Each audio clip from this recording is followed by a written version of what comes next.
네, 오늘은 민수기서 6장의 말씀입니다. 나실인과 제사장 제도에 대해서 오늘 말씀을 신부를 하도록 하겠습니다.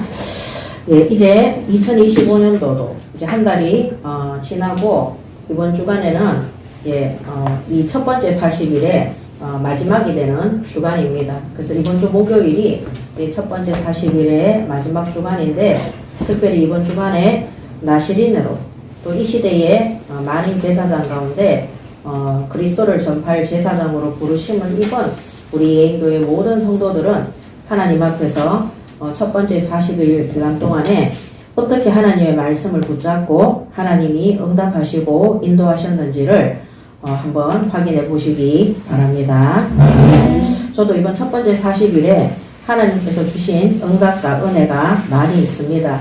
그래서 하나님 정말 살아계시고 지금도 구원받은 성도들과 저와 함께 하심을 하나님께서 믿게 하시고 앞으로도 영원토록 하나님 앞에서 인생을 살아갈 수 있도록 또 결단하는 시간이었습니다. 그래서 첫 번째 40일이 끝나고 다음 주 주일부터 두 번째 40일의 여정을 가도록 하겠습니다. 이 여정 속에 주체는 하나님이시고 또 우리를 인도하시는 분은 성령 하나님께서 우리를 인도하시고 깨닫게 하시는 것이고, 또 이 여정 속에서 하나님은 분명한 말씀을 주실 것이고, 이 모든 것들은 예수 그리스도께서 십자가에 죽으시고 부활하사 우리에게 위임하신 구원 사역을 위해서 우리가 끝까지 심부름하는 그 두 번째 40일의 또 시작이 될 것입니다. 오늘 나실인과 제사장의 제도를 통해서 하나님께서 우리를 구별하여 불렀음을 확신하시고, 불신자들과 같은 삶을 살아가지 마시고 하나님 앞에 성도로서 구별된 자의 삶을 살아가시기 바랍니다. 아멘. 첫 번째 나실인입니다.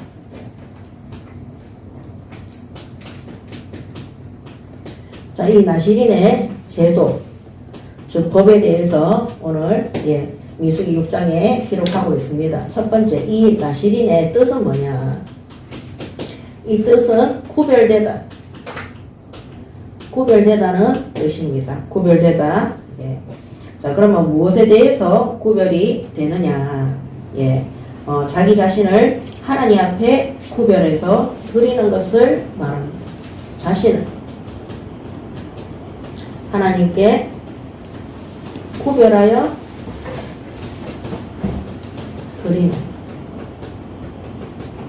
드리는 것에 대해서 이 나실인의 언약입니다. 자, 그래서 이 나실인은 일정 기간이나 혹은 일평생 동안 하나님 앞에 헌신하기 위해서 구별된 자입니다. 그래서 기간도 있습니다. 일정 기간이나 혹은 일평생 하나님을 위해 하나님께 헌신하기 위해 구별된 자입니다. 그래서 이거는 자신이 스스로 자원해서 하는 것이 맞습니다. 그래서 특별히 하나님께서는 이 이스라엘 민족을, 이스라엘을 나실인처럼 구별하여 부르셨습니다. 그래서 이 이스라엘 민족이 바로 이 시대에는 구원받은 성도들을 말하고 있습니다. 그래서 창세기 12장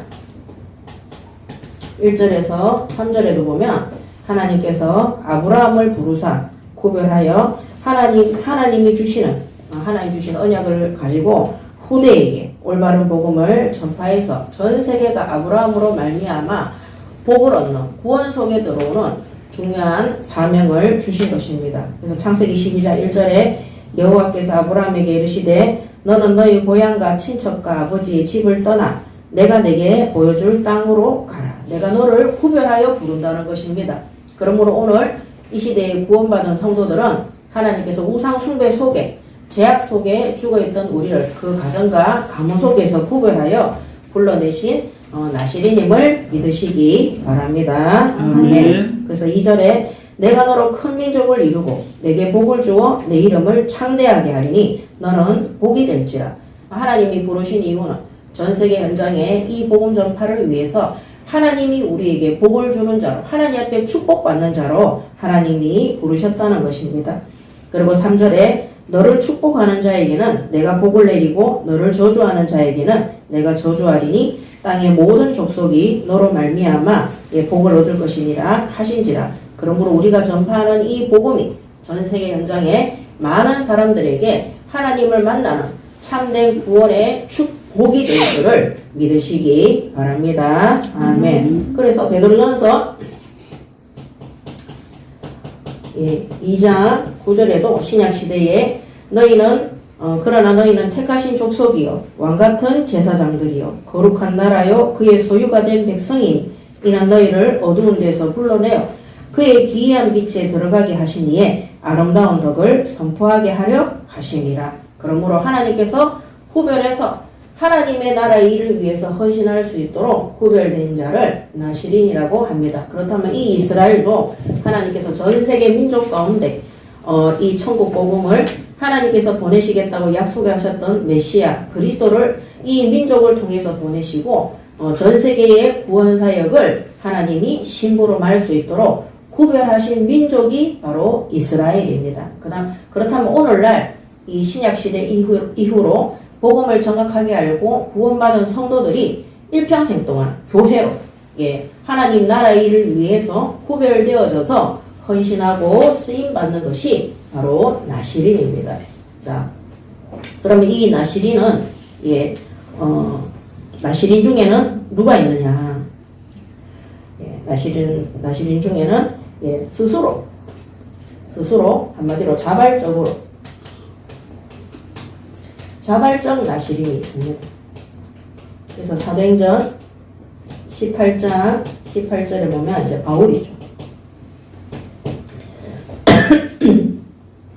18장 18절에 보면 바울은 더 여러 날 머물다가 형제들과 작별하고 배 타고 수리아로 떠나갈새 브루스길라와 아굴라도 함께하더라. 바울이 일찍이 서원이 있었으므로 갱그레아에서 머리를 깎았더라. 이 바울이 서원했는 머리 깎는 이 서원은 하나님 앞에 복음 전파를 위해서 구별되어졌음을 나시린임을 나타내고 있는 것입니다. 자, 두 번째는 부모의 서원. 부모의 서원으로 나시린이 된 자가 있습니다. 사무엘상 1장 11절에 사무엘이죠. 한나의 서원으로 말미암아 사무엘은 이미 생기기 전부터 나시린으로 하나님 앞에 드려진 자입니다. 그래서 이미 뱃속에 잉태하기 전에 그 부모가 하나님 앞에 구별해서 드리겠다고 약속한 자가 바로 사무엘입니다. 자, 그 다음에는 근데 하나님께서는 이 한나가 그렇게 서원할 수밖에 없도록 시대적인 문제와 하나님의 음성을 들을 수 있도록 하나님의 소원을 발견할 수 있도록 그 시대에 타락된 교회와 제사장들과 또 그 이스라엘 민족의 부패와 우상 숭배를 보게 하셨습니다. 그러므로 한나가 하나님 앞에 시대에 이 하나님의 말씀이 희귀하고 교회와 교역자들과 이런 성도들이 틀린 길을 가고 하나님을 대적하고 우상 숭배 속에 있을 때 하나님이 이 자녀를 주시면 나시린으로 삭도로 되지 않고 하나님의 뜻대로 신부를 맺겠다고 그렇게 자발적으로 부모가 서원한 케이스입니다. 그 다음에 세 번째는 하나님의 명령으로 인해서 하나님의 명령으로 나시린이 된 자가 있습니다. 그래서 누가복음 1장 13절에서 15절에 보면 사가라의 아들 누굽니까? 세례요한입니다. 신학시대의 마지막 나시린입니다. 그래서 누가복음 1장 13절에서 보면 천사가 그에게 이르되 사가라여 무서워하지 말라 너의 간구함이 들린지라 내 아내 엘리사벳이 내게 아들을 낳아주리니 그 이름을 요한이라 하라. 너도 기뻐하고 즐거워할 것이요 많은 사람도 그의 태어남을 기뻐하리니 이는 그가 주 앞에 큰 자가 되며 포도주나 독한 술을 마시지 아니하며 모태로부터 성령의 충만함을 받아. 이렇게 하나님께서 말씀하고 계십니다. 그러므로 이 세례 요한을 통해서 하나님께서는 마지막으로 예수님께서 이 땅에 오셔서 구원 사역을 이루시고 공생의 사역을 통해서 역사하실 것을 중요한 나시린으로 부르사, 마지막 나시린으로 부르사 이 사명을 주시는 것입니다. 자, 사사기서 13장 5절에 보면 사사기서 13장 5절에 하나님의 명령으로 된 사람 또 있습니다. 사사기서 13장 5절에 누굽니까? 삼손입니다. 삼손은 13장 5절에 보면 보라 내가 임신하여 아들을 낳으리니 그의 머리 위에 삭도를 대지 말라. 이 아이는 태에서 나옴으로부터 하나님께 바쳐진 나시린이 되니라. 그가 블레셋 사람의 손에서 이스라엘을 구원하기 시작하리라 하시니. 오늘 이 나시린의 특징이 뭡니까? 이미 부모의 태중에 있을 때부터 그 다음에 생기기 전부터 나시린으로 자원하든 부모가 서원하든 하나님의 명령이든 그들은 이미 구별되어졌고 하나님께서 택한 자라는 것입니다. 그렇다면 오늘날 정확한 복음 속에 하나님의 은혜로 구원받은 성도들은 이미 우리 부모의 태중에 생기기 전부터 하나님께서 우리를 구원하시기로 작정하셨고 성도들을 구별하여 하나님의 자녀 삼으시고 오늘 삼손에게도 이스라엘을 구원하기 시작하리라 이 사명을 주신 것처럼 전 세계의 하나님 형상 가지고 하나님 만나지 못해서 죄악과 우상 속에 죽어가는 그들을 살리는 일에 중요한 사명을 가지고 태어나게 된 것입니다. 그러므로 일평생 동안 하나님의 부르심과 구별하심 속에 나시린의 사명 바르게 감당하는 우리 예인교회의 그리스도인들이 되시기 바랍니다. 아멘. 그래서 성도들은 다섯 번째 구원받은 성도들이죠. 이 신약 이후에 구원받은 이 성도들입니다. 그들 또한 나시린입니다. 그래서 로마서 7장 5절에서 6절에 보면 자 우리가 육신에 있을 때에는 율법으로 말미암아 죄의 정욕이 우리 지체 중에 역사하여 우리로 사망을 위하여 열매를 맺게 하였더니 6절에 이제는 우리가 얽매였던 것에 대하여 죽었으므로 율법에서 벗어났으니 이러므로 우리가 영의 새로운 것으로 섬길 것이요 율법의 조문에 묵은 것으로 아니할지니라. 그러므로 새로운 것이 뭡니까? 예수 그리스도로 말미암아 우리가 율법이 아니라 새로운 생명으로 하나님 앞에 부르심을 입은 나시린이라는 사실을 말씀하고 있는 것입니다. 그리고 그 다음에 그렇다면은 이 나시린의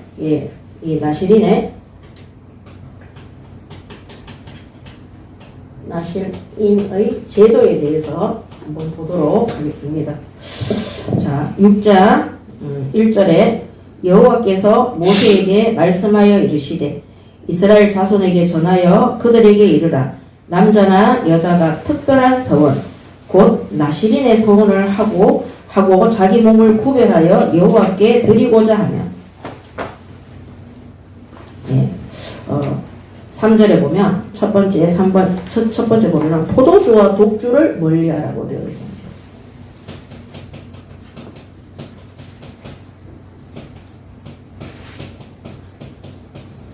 멀리하라. 그래서 구원받은 성도들은 그 안에 성령께서 독주, 술은 한번 마시는 걸로 끝나는 것이 아니라, 우리가 약을 위해서 쓸 수도 있지만은, 보통 병이 들지 않는 상태에서 술을 마시게 되면 취하도록 돼 있고, 실수하도록 돼 있고, 그 다음에는 하나님의 말씀을 지키기 어려운 상태 속에 들어가게 되는 것입니다. 그래서 나시린으로 구별된 자, 성도들, 이런 자들은 포도주와 독주를 멀리하며, 포도주로 된 초나 독주로 된 초를 마시지 말며, 포도즙도 마시지 말며 생포도나 건포도도 먹지 말지니 자기 몸을 구별하는 모든 날 동안에는 포도나무 솟아는 신악 껍질이라도 먹지 말며. 한마디로 술을 전혀 입에 일절 대지 말라고 명령하고 계십니다. 그렇다면 우리가 예수 그리스도께서 이 구원 사역을 완성하셨지만 하나님 앞에 특별한 부르심을 입은 성도들은 포도주나 독주, 하나님의 말씀을 해하게 하고 자기 자신을 무너뜨리는 술 마시고 술 취하는 일에는 반드시 결단하고 거기에서 떠나시기 바랍니다. 아멘. 그래서 목회자들, 특별히 이 목회자들이 목사나 이런 교역자들이 술을 마셔서 부끄러움과 창피를 당하는 일들이 굉장히 많습니다. 한국 교회에 술 마시는 목회자들이 굉장히 많다고 합니다. 부패되어진 것이고 타락된 것입니다. 진짜 예수 믿고 구원받으면 성령이 역사하면은요, 성령께서 더럽고 악한 것, 그 다음에 독주와 같은 것들을 거부하도록 되어 있습니다. 거부하도록. 그래서 제가 착각인지는 모르겠지만은 제가 지금까지 복음 전하면서 구원받은 그런 여자들도 술 잘 마셔요. 이런 분들이 술이나 담배나 음란이나 이런 하나님 보시기에 맞지 않는 성령이 거할 수 없는 그런 상태 속에 있는 것에서 반드시 성령이 역사하고 정확한 복음 속에 들어가면 그거를 어떻게 됩니까? 끊도록 되어 있습니다. 하나님께서 몸에서 안 받아들입니다. 그리고 성령께서 우리에게 생각을 주셔서 깨닫게 하시고 우리의 양심에 깨닫도록 역사를 하시는 것입니다. 목회자가 끊임없이 술을 마시고 이것이 바로 복음놀이입니다. 이 술이 음료와 같다. 결국 그런 것들 때문에 어떻게 됩니까? 이 정욕이 발달하게 되는 거예요. 여러분 술 마시는 유흥가에 가면은 사창가들이 붙어 있습니까? 안 붙어 있습니까? 항상 붙어 있습니다. 그래서 이미 나시린의 서원 속에 이 나시린의 제도 속에 하나님은 포도주나 독주와 심지어 포도즙도 포도가 발효되어져서 즙이 된 것들도 술과 똑같습니다. 그렇기 때문에 먹지 말라고 되어 있습니다. 창세기 9장 20절에서 24절에 보면 노아가 농사를 시작하여 포도나무를 심었더니 포도주를 마시고 취하여 그 장막 안에서 벌거벗은지라 가나안의 아버지 함이 그의 아버지의 하체를 보고 밖으로 나가서 그의 두 형제에게 알림해 셈과 야벳이 옷을 가져다가 자기들의 어깨에 메고 뒷걸음쳐 들어가서 그들의 아버지의 하체를 덮었으며 그들이 얼굴을 돌이키고 그들의 아버지의 하체를 보지 아니하였더라. 노아가 술이 깨어 그의 작은 아들이 자기에게 행한 일을 알고 저주하죠. 자, 하나님께서 네피림 시대를 심판하셨습니다. 거기에서 당대의 의인이라고 하나님 앞에 인정함을 받았던 이 노아가 전 세계의 사람들이 다 죽고 자신이 이제 대장인 거죠. 하나님 앞에 직통 계시 받던 노아였기 때문에 그때 가장 먼저 뭐 했느냐? 아무것도 뭡니까? 위험이나 어려움이 없을 때, 안일해졌을 때, 태평해졌을 때 노아가 가장 먼저 한 것이 뭐냐면은요. 그때 네피림 시대의 사람들이 포도나무를 심어서 술을 만들어서 타락해서 음란하고 그거를 계속 마음에 담고 있었나 봐요. 하고 싶었나 봐요. 그래서 노아가 홍수 심판이 끝나고 난 다음에 농사를 시작했는데 가장 먼저 포도나무를 심었다는 거. 포도나무를 심어서 과일을 섭취하는 것이 아니라 포도주를 만드는 거죠. 포도주 틀에 넣어가지고 만들어서 즙을 내서 그거를 술로 만든 것이죠. 자, 술 취하니까 어떻게 됩니까? 벌거벗은 거예요. 벌거벗은. 수치입니다. 하나님께서 우리에게 가죽옷으로 가리라 그랬잖아요. 우리가 예수 믿고 구원받으면 다 옷 벗고 벌거벗고 다녀도 됩니까? 아니잖아요. 우리 몸을 가려야 되는 거. 이 노아가 왜 벌거벗었겠어요? 음란이나 정욕이 술이 들어가면 우리의 호르몬이나 이런 것들 상태들을 어떻게 합니까? 아주 육신적으로 발달을 시키는 겁니다. 그래서 음행 타락으로 연결이 되는 것입니다. 그리고 자기 자녀에게 함에게 정말 놀림거리요. 수치가 되고 부끄러움이 되고 놀림거리가 되는 것입니다. 그러므로 우리는 세상의 것들을 본받지 마시기 바랍니다. 아멘. 술 취하는 거 그런 거 본받지 마세요. 돈 많이 쓰는 거 그런 거 본받지 마세요. 세상 사람들의 기준에서 성공하고 영화롭게 하는 그런 것들 본받지 마세요. 그거 전부 다 하나님 보시기에 나시린의 법에서 맞지 않는 것입니다. 우리는 하나님께 복을 받고 하나님의 축복을 영원토록 받는 나시린이 되시기 바랍니다. 아멘. 하나님 하나님이 축복하시면은요, 이거는 영원한 것입니다. 우리의 미래도 책임지시지만 모든 일어나는 어려움과 위기와 잘 되는 거가 모든 것들이 합력해서 선을 이루어서 하나님께 영광이 되고 우리 인간이 부패하지 않고 타락하지 않고 거룩한 자로 거룩하신 하나님의 자녀이기 때문에 거룩한 자로 성화되어져 가고 정말로 믿지 않는 불신자들 앞에 모델이 되어서 그들이 구원받아 하나님 앞에 돌아올 수 있는 복음 전파의 중요한 사명자가 되는 것입니다. 자, 그러면서 그리고 레위기서 10장 8절에서 11절에 레위기서 10장 8절에서 11절에 보면은요. 여호와께서 아론에게 말씀하여 이르시되 너와 내 자손들이 회막에 들어갈 때에는 포도주나 독주를 마시지 말라. 그리하여 너희 죽음을 면하라. 이는 너희 대대로 지킬 영영한 규례라. 그리하여야 너희가 거룩하고 속된 것을 분별하여 부정하고 정한 것을 분별하고 나 여호와가 모세를 통하여 모든 규례를 이스라엘 자손에게 가르치리라. 이렇게 기록하고 있습니다. 그래서 세상의 것에 술에 취해서 회당에 회막에 그러니까 구원받은 성도가 그리스도인으로 살아야 되는데 하나님 앞에 나아가야 되는데 술 취해서 나아가게 되면 어떻게 된답니까? 10절에 거룩하고 속된 것을 분별하지 못하는 것. 그리고 부정하고 정한 것을 분별하지 못하는 겁니다. 그래서 그런 것들을 먹지 말고 거룩하고 속된 것을 분별하고 부정하고 정한 것을 분별해서 여호와가 모세를 통해서 모든 규례를 이스라엘 자손들에게 가르치는 일에 심부름을 바르게 하라는 겁니다.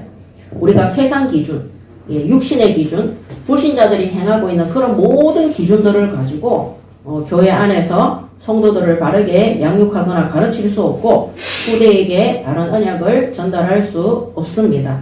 그래서 우리가 이게 물론 포도주나 독주도 마찬가지겠지만은 저는 뭡니까? 제가 신앙생활하면서 결혼에 대해서 얘기를 할 때 참 그 부모들이 불신자에게 불신자하고 믿는 자가 있으면은 믿는 자가 경제적으로 위치적으로 학벌적으로 부족하고 불신자가 능력이 있고 성공하고 이렇게 돼 있으면 누구한테 자기 딸을 보내겠느냐 하면은 누구한테 자기 아들을 보내겠냐 하면은 불신자를 선택하는 걸 되게 많이 봤어요. 그래서 성경에 보면 야곱과 에서가 나오잖아요. 에서는 사람들이 보기에는 멋진 남자예요. 그때 당시에 사냥도 잘하고 능력도 있고 마누라만 해도 2명이나 있었어요. 이 야곱은 나이가 40이 되어도 엄마 뒤에 숨어서 팥죽이나 끓이고 있는 그런 존재였어요. 자, 우리가 하나님 앞에 세상에 취한 사람들은 반드시 네피림의 길을 가도록 되어 있어요. 네피림의 특징이 뭡니까?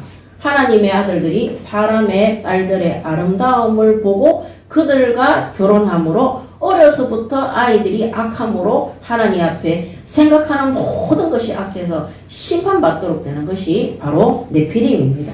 그러므로 우리가 분별하지 못하는 세상의 포도주와 독주를 멀리 하시고 그거를 사모하지 마시고 완전히 단절하시고 하나님의 것에 분별하고 바르게 심부름하는 그리고 하나님이 우리 후대들을 축복할 수 있도록 육신의 기준이 아니라 하나님의 뜻대로 명령대로 순종하시고 인도받으시기 바랍니다. 아멘. 그 다음에 잠언서 31장 5절에 보면 술을 마시다가 법을 잊어버리고 모든 공고한 자들의 송사를 굳게 할까 두려우니라. 우리는 항상 이런 두려운 마음들을 가지고 있어야 됩니다. 우리가 술 마시는 거 나쁜 거 아닙니다. 근데 중요한 거는 뭐냐면 술을 마시다가 법을 잊어버리고 하나님의 규례와 명령을 잊어버리고 하나님의 법을 잊어버리고 모든 공고한 자들의 송사를 어떻게 굳게 할까 두려우니라. 어려운 자들의 그들이 하나님 앞에 돌아오지 못하도록 그들의 길을 굳게 하는 오히려 복음 전파를 막는 그래서 우리가 세상 기준이 되잖아요. 세상 기준이 되면 우리가 사회생활 할 때도 세상적인 것들이 기준이 되면요. 내가 육신적으로 이익을 주는 것에는 따라가고요. 영적으로 이익을 주는 거는 눈에 안 보이는 거니까 안 따라가는 경우들이 굉장히 많이 있습니다. 제가 어제 저희 교회 이제 사역자가 학원 현장에서 심부름을 하는데 그 원장이 그 얘기를 하더래요. 앞으로 개학이 되면은 학생들이 학년이 올라가기 때문에 걔들을 잘 붙잡아야 된다. 그래서 학년이 올라가면 수업 시간이 늦어지게 되니까 저학년들을 갖다가 30분 수학하고 그 다음에 빨리 불러가 30분 영어하고 또 불러가 마무리 30분 수학하면 어떻겠냐. 그 시간에는 5학년, 6학년들이 돈을 더 많이 내겠죠. 걔들을 갖다가 뭐 그렇게 잘 와서 우리 학원을 뭐 부흥시키자는 그런 의미겠죠. 그래서 저한테 어떻게 했으면 좋겠냐고 그렇게 제가 얘기했어요. 내가 앞전에 있던 교단에서 나왔던 이유가 그것 때문이다. 나만 생각하고 우리만 생각하면은 그 교단에 있어도 아무 문제 없다. 거기에서 신학교를 나왔고 거기에서 목사 안수를 받았고 거기에 있으면 교단도 연매할 것이 없고 앞으로 우리 교회의 신학생들이 정말 신학교를 졸업해서 목회자가 되는 것에도 아무 문제가 없습니다. 그렇지만 눈앞의 이익과 육신의 이익을 위해서 그 초등학교 저학년 아이들이요 30분 수업하는데요 집중하는데 15분 걸려요. 그럼 문제 한 개 풀락하는데 다시 영어 가야 돼요. 그 결국은 뭐냐, 그 원장이 돈을 많이 벌기 위해서 그 초등학생 학부형들은 모르겠죠. 학원 안에서 일어나는 일이니까 그렇게 얍삽하게 하는 거예요. 그 제가 얘기했어요. 내가 그런 마음을 갖고 있었다면 그 교단에 계속 있어야 된다. 그거는 학생들을 속이는 짓이고 학부모가 돈을 주고 그 회비를 주고 그 원장한테 맡겨놓은 아이들 어떻게 그렇게 간사하고 내 이익을 위해서 그런 얍삽한 짓을 하냐. 네가 거기에 심부름하는 선생님인데 애들이 집중하냐 그 시간 못한다는 거야. 그러면 네가 교사 양심을 걸고 원장한테 절대 그렇게 해서는 안 된다고. 걔들은 아무것도 모르고 학원에 오는데 그런 식으로 해서 애들이 절대 성장이 안 되고 오히려 전에보다 더 질적으로 양적으로 아이들이 안 되는 상황 속에 들어오기 때문에 네가 만약에 그 원장이 기분 나빠서 그만두라면 그만둘 마음을 하고 제가 그 얘기 하라 그랬어요. 그리고 하나님 앞에서 절대 학생들 그렇게 가르치면 하나님 앞에서 아이들을 놓고요 돈 계산하면서 가르치면 절대 안 됩니다. 저는 한 번도 예수 믿고 난다. 예수 믿기 전에는 돈 계산해서 학원을 했어요. 예수 믿은 이후에는 한 번도 아이들을 상대로 학부형들을 상대로 돈을 계산해서 제가 수익과 벌이를 위해서 제가 일한 적이 단 한 번도 없습니다. 왜냐면은요 역대상 29장에 부와 기가 주께 있고 높게 하신가 낮게 하심이 여호와 하나님께 있다 그래요. 하나님이 이 아이를 나에게 맡긴 거예요. 하나님이 학생들을 우리 학원에 보낸 거예요. 학생을 입회한 것이 아닙니다. 하나님이 한 명 한 명을 나에게 보낸 겁니다. 그 제가 맨날 은실이 얘기했잖아요. 하나님이 은실이 한 명 보냈는데 7살이 하나님이 보낸 은실이를 하나님이 지금 우리 학원에서 나와 함께 하시고 은실이와 함께 하시면서 하나님이 보고 계시는 정말 예배하고 기도하고 수업 1시간 반인데요. 정말 최선을 다해서 심부름했어요. 그때부터 은실이가 집에 가서 자랑했답니다. 하나님이 자랑하게 했어요. 은실 엄마를 통해서 6명이 왔어요. 근데 중요한 건 뭐냐, 그 이후에 계속 소문이 나서 50명까지 온 거예요. 근데 중요한 그 왔는 애들이 다 하나님이 보낸 애들이었어요. 자연스럽게 복음받게 하고 온 학원이 하나님 앞에 예배 속에서 말씀 속에서 운영이 되어질 수 있도록 한 번도 학부형들한테 왜 예수 믿게 하냐, 왜 예배드리냐 전화 온 적 1도 없습니다. 어떤 전화 왔느냐, 선생님 원장님이 기도하니까 우리 아이가 병이 나섰대요. 이게 무슨 일입니까? 애가 아침에 눈 뜨면 학원 간다고 샘 날립니다. 그런 얘기밖에 못 들었습니다. 계산하잖아요. 그런 일들이 안 일어납니다. 우리가 진짜 현장을 살리기 위해서 하나님 앞에 계산하지 않는 자, 내가 가지고 있는 포도주나 독주를 가지고 하잖아요. 분별하지 못합니다. 하나님이 보낸 아이들인데, 하나님이 보낸 가정들인데, 모든 권세와 권능이 여호와께 있습니다. 그 아이들이 구원받고 그 가정이 구원받아서 정말 신앙이 자라나서 교회화되고 이런 것도 하나님 뜻에 달린 거예요. 우리가 해야 되는 거는 뭐냐? 시편 73편 70절에서 72절입니다. 78절, 70절에서 72절. 마음의 성실함과 손의 완전함으로 하나님께서 맡기신 이스라엘, 하나님께서 맡기신 양무리를 하나님 앞에서 한 마리도 놓치지 않기 위해서 물맷돌을 연습하고 밤낮 주야로 그들을 지켰던 다윗을 하나님이 축복하신 겁니다. 그 진짜 전도운동이 뭐냐? 하나님이 나를 축복하도록 응답받으시면 되는 것입니다. 그러면 우리가 하나님 앞에 축복받으려면 포도주나 독주를 멀리해야 돼요. 세상의 계산과 기준을 내가 이거 벌어가지고 이렇게 빚받고 내가 이래 벌어가 이렇게 쓰고 이렇게 해가지고 이렇게 하고 아닙니다. 아무것도 없고 오히려 빚을 져고 이렇게 해도 그게 하나님의 뜻이 맞다면 시간이 지나면 하나님께서 복을 주시고 축복되게 하시고 부흥되게 하시고 번성되게 하시는 것입니다. 그래서 만약에 그래서 제가 우리 사역자한테 얘기했어요. 그래서 내가 그 앞전 교단을 나온 이유도 나는 그렇게 얍삽하고 간사하게 그런 물질 때문에 그런 거잖아요. 그 신학교가 왜 부패되어졌습니까? 왜 그 교단이 부패되어졌습니까? 물질, 세상의 포도주와 독주를 더 사랑하고 마시면서부터 실제적인 육신의 뭡니까? 술 취함과 음행과 타락 속에 들어간 겁니다. 우리도 그렇게 안 되라는 법이 없습니다. 며칠 전에 금요 지교 예배 때 그 신천지에서 돌아온 그 여전도사에 대한 그 새롭게 하소서를 우리가 봤습니다. 그 여전도사가 마지막에 얼마나 말을 이렇게 하나님이 역사하시는 것 같아요. 사회자들이 질문도 제대로 못하더라니까 쫙 계속 그 얘기만 들어야 되는 거예요. 근데 그 마지막에 그 여자분이 뭐라 그랬냐면 전도사가 사람들이 자기 보고 왜 신천지에 갔냐는 거죠. 네 하나님 앞에 회개는 했냐는 거죠. 뻔뻔하다는 식으로 물어본다는 거예요. 근데 그 여자가 펑펑 울면서 얘기했어요. 저는 하나님 앞에 날마다 회개하고 있다. 하나님 제가 우상 숭배했습니다. 하나님 용서해달라고. 참 사람들은 완악하죠. 근데 이 여자가 포도주와 독주를 마셨지만 그것이 잘못된 것임을 알고 회개하고 거기서 빠져나와서 이제 뭐합니까? 후대 살리는 일에 심부름하는 신학교에 가서 전도사가 된 거예요. 저는 그 앞전에 있던 교단에 잘난 척하는 그런 많은 전도사들, 신학생들 정말 역겨울 때 정말 많았거든요. 근데 저는 오히려 그 새롭게 하소서의 그 여자 전도사를 보면서 저런 사람이 진짜 뭐라고 하나님께서 잠깐 나를 그 이단에 가게 하셔서 이거를 보게 하셔서 이 알지 못하는 사람들한테 쓰시길 나의 수치와 부끄러움과 이런 것들을 하나님이 쓰신다. 그게 진정한 신앙인의 고백입니다. 그러니까 하나님이 우리를 왜 부끄럽게 하느냐?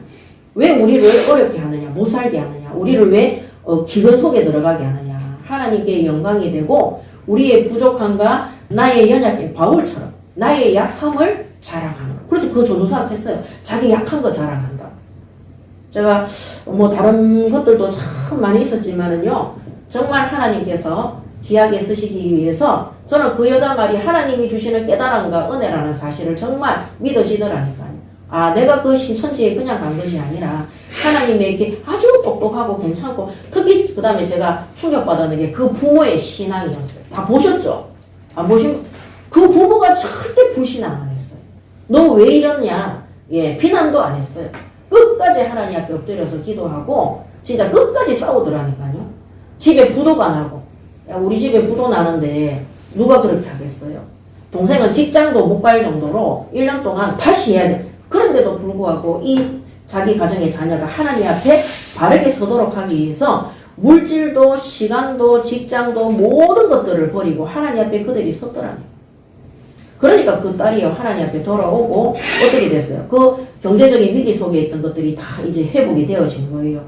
하나님께서는 그 문제를 통해서 그 안소영이라는 그 여전도사를 이 시대에 얼마나 많은 이단과 사이비와 정말 그런 것들이 있습니까? 말세가 가면 갈수록 바울이 데살로니가 교회, 고린도 교회, 갈라디아 교회 계속 썼는 것 중에 빠지지 않는 것들이 거짓 교사들과 거짓 선지자들에 대한 메시지입니다.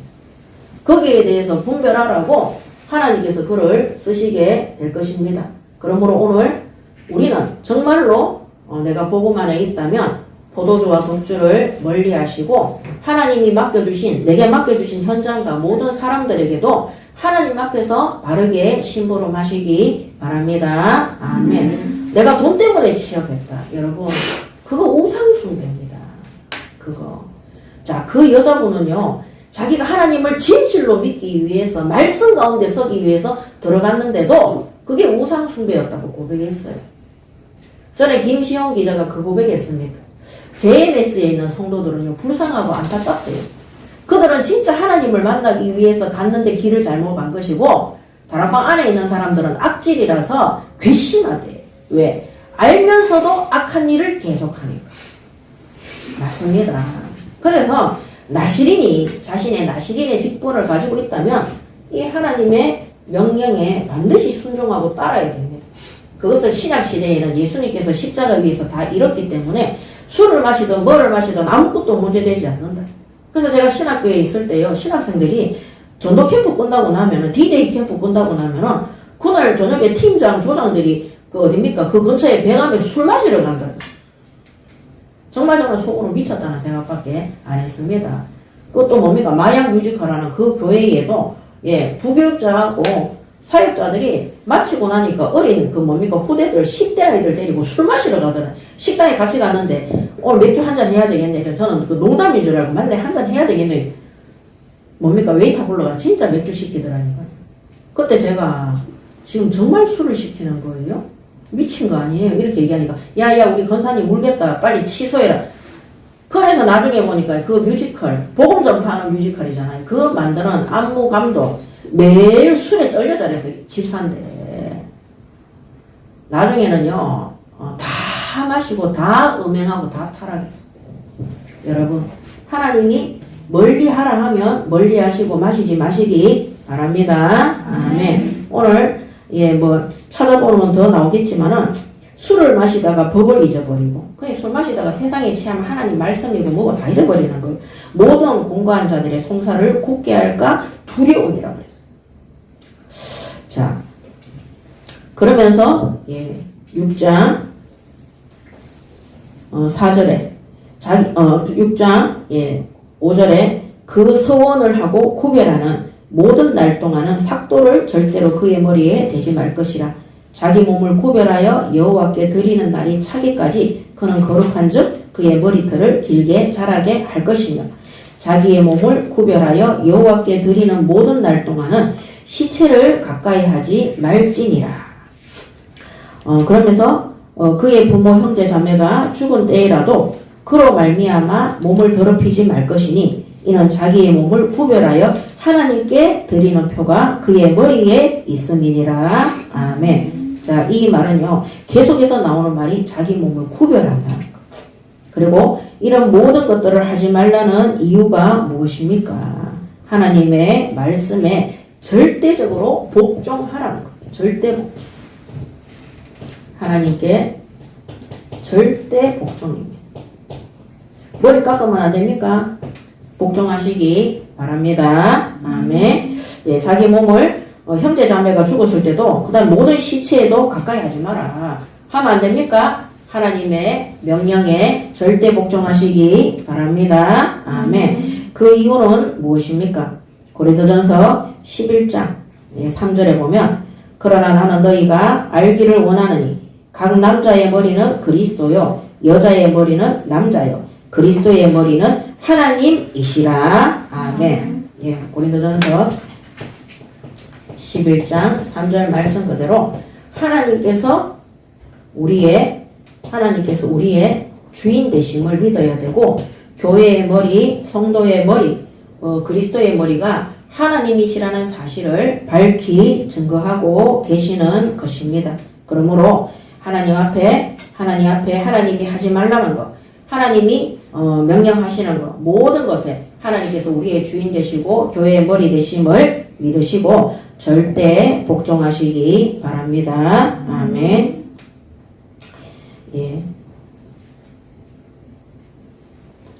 자, 그 다음에 몇 절입니까?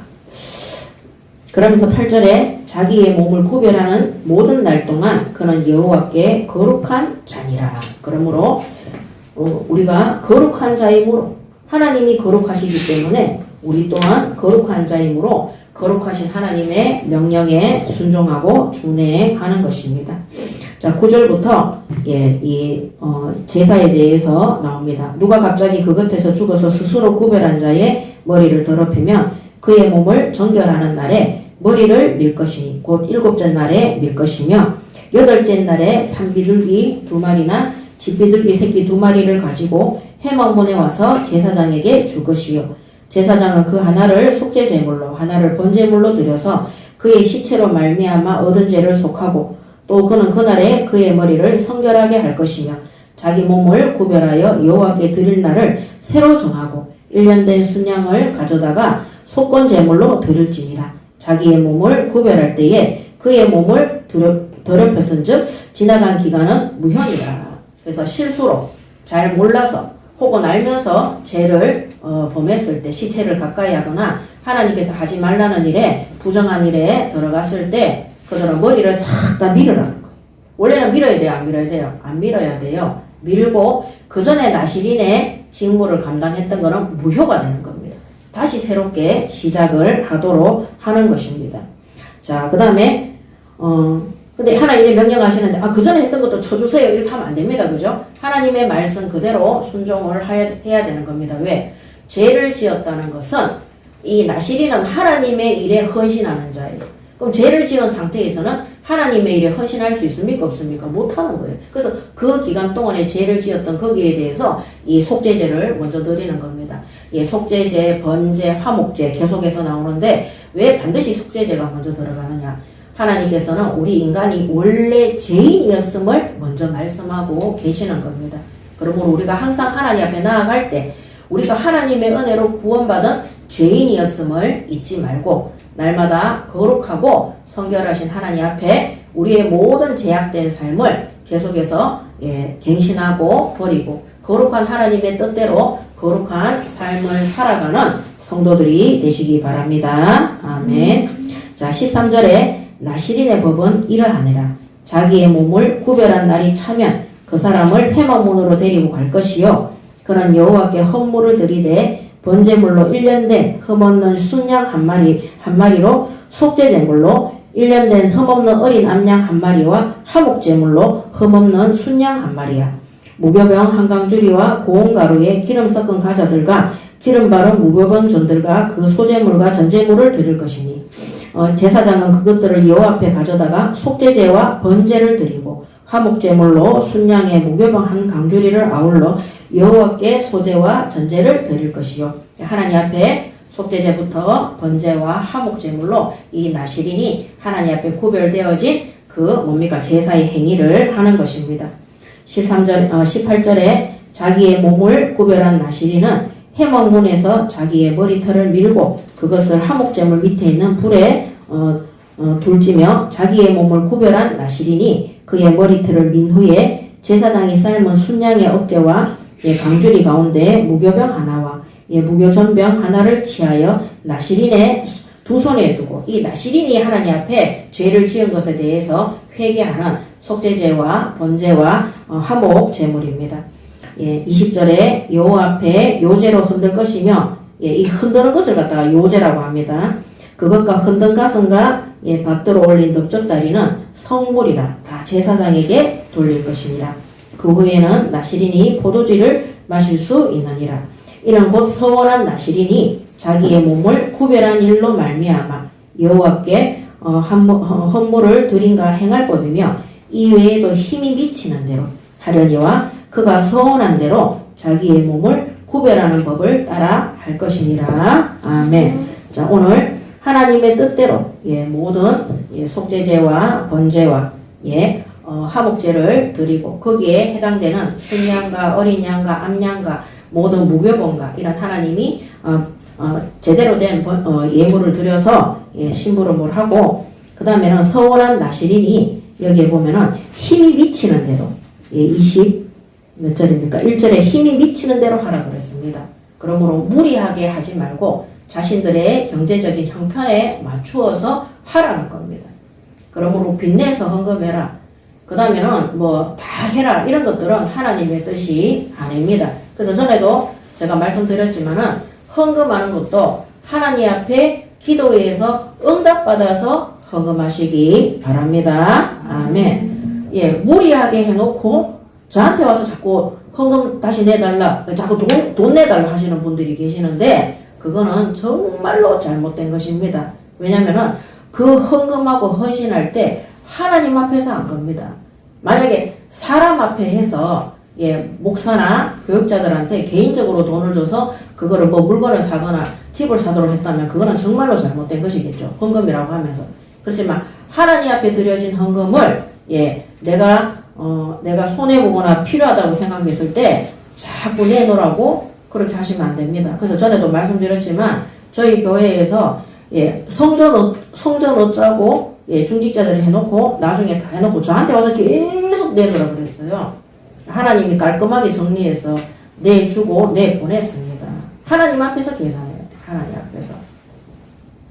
예, 그래서 예, 형편에 따라 하나님은 우리의 형편을 아시기 때문에 하나님 앞에 예, 나시린의 물론 예수님 신약 시대에는 이런 번제단의 헌물이나 이런 것들이 없습니다. 그렇지만 신약 시대에는 하나님 앞에 나와서 우리가 헌신하는 특히 나시린은 헌신이죠. 헌신하는 데는 헌금도 들어가고 우리의 재능도 들어가고 달란트도 들어가고 직분도 다 들어가게 됩니다. 그것을 사람 앞에서 계산하는 것이 아니라 하나님 앞에 계산해서 기도해서 형편을 알리시고 응답을 받으시기 바랍니다. 아멘. 예, 두 번째는 제사장.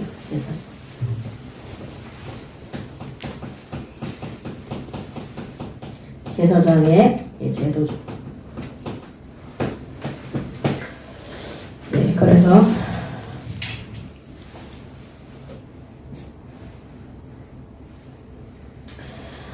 22절부터입니다. 여호와께서 모세에게 말씀하여 이르시되 아론과 그의 아들들에게 말하여 이르기를 너희는 이스라엘 자손을 위하여 이렇게 축복하여 이르라 이렇게 말하고 있습니다. 예, 여기 보면 아론과 그의 아들들이 이스라엘 자손을 위하여 축복하라고 되어 있습니다. 이 축복은 누구의 것입니까? 예, 하나님의 것인데 하나님의 권위를 받은 것이 하나님의 권위를 받은 제사장의 권위입니다. 그래서 제사장들은 이스라엘 민족을 축복할 수 있었습니다. 왜냐하면 하나님께서 그렇게 하라고 하셨기 때문에 오늘 23절에 기록되어져 있잖아요. 아론과 그의 아들들에게 말하여 이르기를 너희는 이스라엘 자손을 위하여 이렇게 축복하여 이르되 되어나는 것입니다. 그래서 우리가 예배 드리고 난 다음에 우리 축도할 때 그것도 축복 기도입니다. 그래서 저는 아무리 바빠도요 축도 기도까지 다 받고 그렇게 갑니다. 예배 실컷 드리고 난 다음에 목사가 하는 축복의 기도를 받는 것도 하나님의 것을 우리가 위임받아서 하는 겁니다. 이거는 부교육자도 못합니다. 전도사들도 못합니다. 장로도 못합니다. 이 축도는 누구만이 할 수 있습니까? 담임 목사만이 할 수 있어요. 목사만이 할 수 있습니다. 그러므로 이 제사장의 축복권도 하나님의 권위 속에서 위임받은 것입니다. 그래서 이 제사장의 제도 속에 이 축복하는 것. 그 다음에는 이 신약 시대에 이 축복권이 이 신약 시대에 이 권위는 누구에게로 옮겨졌느냐? 예수님께로 옮겨졌습니다. 그래서 예수님께로 옮겨졌기 때문에 마태복음 26장 26절에 12제자들과 함께 예수님께서 마지막 밤을 보내실 때 그들이 먹을 때에 예수께서 떡을 가지사 축복하시고 떼어 제자들에게 주시며 이르시되 받아서 먹으라 이것은 내 몸이니라 하시고. 그래서 복음서에 보면은요 예수님께서 제자들을 축복하시고 현장에 병든 자들을 축복하시고 무리들을 축복하시고 이런 것들이 계속해서 나오고 있습니다. 그래서 신약 시대에는 예수 그리스도께로 이 축복권이 위임되어졌다. 그 다음에 예수님이 가시고 난 다음에 이 시대에는 누구에게 위임되어졌습니까? 축도는 목사가 하는 것인데 이 축복하는 권리는 성도들에게. 최고의 축복권이 뭐냐? 복음 전파입니다. 복음 전파. 그래서 구원받은 최고의 축복이 뭐예요? 복음이잖아요. 구원받는 것이잖아요. 그래서 이 복음 전파의 사명과 이 복음 전파의 이 권세, 하나님의 권세가 누구에게 임해 있느냐? 성도들에게 있는 것입니다. 그래서 로마서 12장 14절에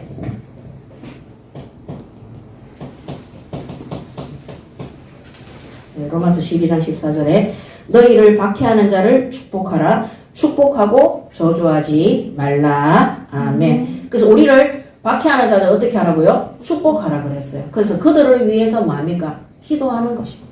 그들이 악에서 돌이킬 수 있도록 하나님, 그들이 악한 일을 하고 있는데 그들에게 막 복 달라고 기도하는 그거는 잘못된 겁니다. 우리를 박해하는 자들을 어떻게 축복해야 됩니까? 그들이 죄를 깨닫고 회개해서 하나님 앞에 바르게 설 수 있도록 하는 이 기도가 최고의 축복 기도임을 믿으시기 바랍니다. 아멘. 악한 일에 계속 쓰임받고 있는데 복음을 박해하고 하나님을 대적하는 일에 심부름하고 있는데 하나님 그들을 축복하여 주십시오. 그거는 잘못된 겁니다. 우리를 박해하는 그들이 진짜 예수 믿고 구원받아 하나님 앞에 돌아올 수 있도록. 그래서 우리가 지금 하고 있는 우리 예인교회가 하고 있는 최고의 축복이 무엇입니까? 그들을 저주하지 않고 세계 선교 114 밤 11시에 전 세계 나라의 흑암을 걷고 전 세계 나라가 우상을 버리고 하나님 앞에 회개하고 돌아와서 그들이 구원받아 하나님의 백성 되도록 기도하는 그것이 최고의 축복 기도입니다. 그들을 축복하는 것입니다. 그래서 우리 예인교회가 이런 축복을 내가 살고 있는 지역과 산업과 현장 속에서도 계속해서 그들이 모든 우상을 버리고 하나님 앞에 돌아올 수 있도록 축복하시기 바랍니다. 아멘. 우리를 핍박하는 자들, 그 복음을 제대로 몰라서 핍박하는 그들은 이 복음 제대로 듣지 못해서 핍박하는 거예요. 그래서 그들의 영혼을 놓고 그들의 구원을 놓고 우리가 기도하는 것이 바로 축복 기도가 되는 것입니다. 자, 마지막 결론입니다. 첫 번째, 6장 24절입니다. 하나님께서는 이스라엘 백성에 대해서 축복을 주시는 거죠. 여호와는 내게 복을 주시고 너를 지키시기를 원한다고 하셨습니다. 그래서 하나님은 이스라엘 한마디로 구원받은 성도들에게 절대적으로 복을 주십니다. 우리 부모가 많은 재산을 가지고 누구에게 주겠습니까? 자기 자녀에게 주는 것입니다. 우리 부모가 살아있는 날 동안에 자녀를 위해서 헌신하고 수고하는데 기쁨으로 하는 거예요. 그러므로 하나님은 구원받은 하나님의 백성에 대해서 절대적으로 축복하시고 그들을 복을 주시고 그들을 보호하시는 거예요. 그들이 가난과 기근과 어려움과 불신자보다 더 못한 삶을 살아가도록 하나님은 저주하지 않으시고 끝까지 지키시고 보호하시면서 그들이 하나님의 축복 속에 들어올 수 있도록 인도해 주시는 것입니다. 그래서 불신자하고 하나님의 백성하고 똑같이 전쟁과 기근 속에 있는데 달라요. 불신자들은 그것 때문에 낙심하고 난망하고 원망하고 그 저주 아래 있는 거예요. 구원받은 성도들은 어떻게 됩니까? 그 기근과 전쟁이나 이런 어려움 때문에 오히려 하나님의 은혜를 충만하게 받고 부족함과 모자람이 없도록 하나님 앞에 쓰임받도록 하나님이 역사하시는 겁니다. 그래서 나는 돈 없어서 너무 불행하고 하나님 믿는 게 어렵다. 그럼 그 사람은 구원받았는지 의심해 봐야 됩니다. 솔직하게 말하면. 근데 진짜 구원받은 하나님의 백성이 맞다면요, 하나님이 때로는 가난과 기근과 어려움을 주실 때가 있어요. 그때 우리의 영혼과 우리의 삶이 질적으로 굉장히 풍성해지고 은혜 받고 응답받을 시간표라는 사실을 아시기 바랍니다. 아멘. 그때가 최고로 하나님과 밀착된 시간이에요. 저는 시간이 지나면서 성경에 나오는 많은 믿음의 사람들이 히브리서 11장에 보면 이런 사람들은 세상이 감당하지 못했다 그랬어요. 세상이 감당하지 못한 재산을 갖고 있어서 그렇습니까? 세상 사람들이 없는 건강과 대단한 것들을 갖고 있어서 그렇습니까? 아닙니다. 세상 사람들이 흉내도 못 내는 하나님의 축복을 받았기 때문에 가난과 기근과 박해와 수모와 멸시와 심지어 박해 속에서 순교당하는 것들도 축복으로 와 있는 거예요. 그래서 가장 어려움 속에 있었던 초대교회 안디옥교회 바울과 그 제자들과 팀들이 가장 기뻐하고 하나님께 영광을 돌리고 하나님께서 그들을 기뻐하셔서 현장의 전도와 선교의 문들을 싹 다 열으셨음을 성경을 통해서 계속해서 확인하시기 바랍니다. 아멘. 그래서 하나님의 절대적인 축복과 은혜 아래 있다는 사실. 그래서 포도주와 독주를 멀리해라. 세상의 기준으로 구원받은 자가 그거를 판단하면 안 되는 것입니다. 그래서 아무것도 없는데도 모든 것을 할 수 있는 것이 하나님이 주신 복입니다. 있어야지만이 뭔가를 할 수 있다. 재앙입니다. 있는 거 그게 하나님의 자리에 탁 올라가서요. 그게 우상 숭배가 되는 것입니다. 오늘 우리 예인교회 성도들은 정말 앞선에 있었던 그 교단에서 돈 많이 있어야 세계 선교할 수 있는 것처럼 성도 많이 있어야지만 이 세계 선교할 수 있을 것처럼 그렇게 사기 쳤는 거 거기에서 빨리 빠져나오시기 바랍니다. 아멘. 성경에는요. 아무것도 없는데 예수님이 현장에 내보냈어요. 그럴 때 뭐랍니까? 지팡이도 짓지 말고 신발도 2켤레 가져가지 말고 먹을 것도 가져가지 말고 아무것도 가져가지 말라 그랬어요. 심지어 네가 무엇을 말할 것인가 그것도 생각하지 마라 그랬어요. 성령께서 너희들이 무엇을 말할 것인가 예수님께서 생각나게 하실 것이고 네 들어가서 쉬고 먹을 집 하나님이 다 준비해놨다. 그걸 거기 가서 복음 안 받으면 뭐라 그랬어요? 신발 털고 나오라 그랬어요. 그 집에 전했던 이 복음의 축복이 누구에게 온다고요? 나에게 다시 온다 그랬어요. 그래서 바울은요 아무것도 없는데 로마의 황제 앞에까지 가서 복음 전파하는 일에 총독들 앞에 가서 복음 전파하는 일에 심부름을 했어요. 죄수로 가니까요 먹을 거 입을 거 뱃삭 이런 거 말 타러 가는 거 뭐 군대들이 호위하면서 가요. 그게 하나님의 방법입니다. 그래서 우리는 영의 세계를 아시고 영적인 축복 속에 모든 만물을 다스리는 하나님의 축복과 권능이 있음을 아시고 그 권능을 마음껏 사용하시기 바랍니다. 아멘. 자, 25절에 여호와는 그의 얼굴을 내게 비추사 은혜 베푸시기를 원하고 그랬습니다. 이거는 6절 24절이고요. 이거는 6절 25절. 자, 하나님은 성도들에게 은혜 베푸시는 것, 은혜를 베푸시는 것 기록하고 오늘 우리가 주일날 이렇게 예배드리러 온 거 하나님의 은혜가 아니고서는 있을 수 없는 일입니다. 하나님이 구원받은 성도들에게 가는 곳곳마다 그의 얼굴을 내게 비추사 은혜 베푸시기를 원한다 그랬어요. 하나님은 우리에게 하나님의 얼굴이라는 것은요 성도들을 사랑하는 사랑의 얼굴입니다. 하나님은 우리를 볼 때마다 정말 이루 말할 수 없는 깊은 사랑과 그 은혜로 우리를 대하시는 것. 그래서 우리가 받은 구원이 하나님의 은혜로 받은 구원입니다. 그래서 우리는 불신자들 앞에 또 믿지 않는 자들 앞에 우리가 현장에서 강팍하게 살지 마시기 바랍니다. 아멘. 하나님이 우리를 긍휼의 얼굴로 우리에게 은혜를 베푸시는데 우리는 계산하지 말고 따지지 말고 그들을 불쌍히 여기고 은혜를 베풀고 도와주고 진짜 하나님 앞에 헌신하시기 바랍니다. 그래서 저는 정말 이 하나님 은혜죠. 전도든지 뭐든지 한 번도 어렵게 된 적이 없습니다.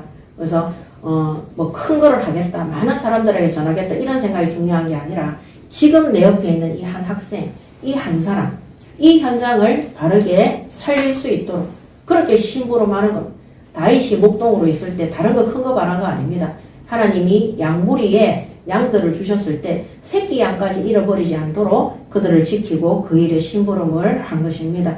이런 순수하고 하나님 앞에 선 그 마음과 믿음이 하나님으로 하여금 이스라엘을 맡기는 이스라엘의 왕이 되는 또 성전 건축을 준비하는 그 일에 일평생 동안 하나님 앞에 심부름할 수 있도록 다윗은 응답을 받았습니다.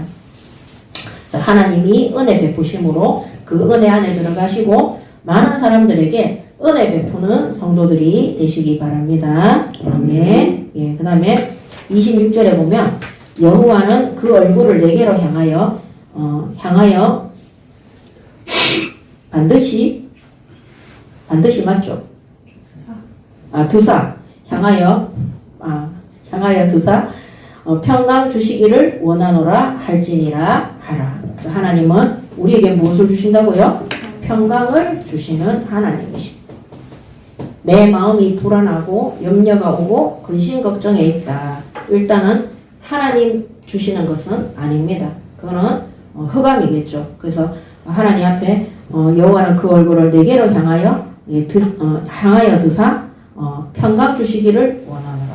우리에게 평강 주시기를 원하시는 하나님이시므로 하나님의 평강과 은혜가 임할 때까지 움직이지 마시고 하나님 앞에 하나님을 바라보고 하나님 앞에 서시기 바랍니다. 아멘. 자, 그러면서 제일 중요한 거, 하나님이 자신의 이름을 걸었습니다.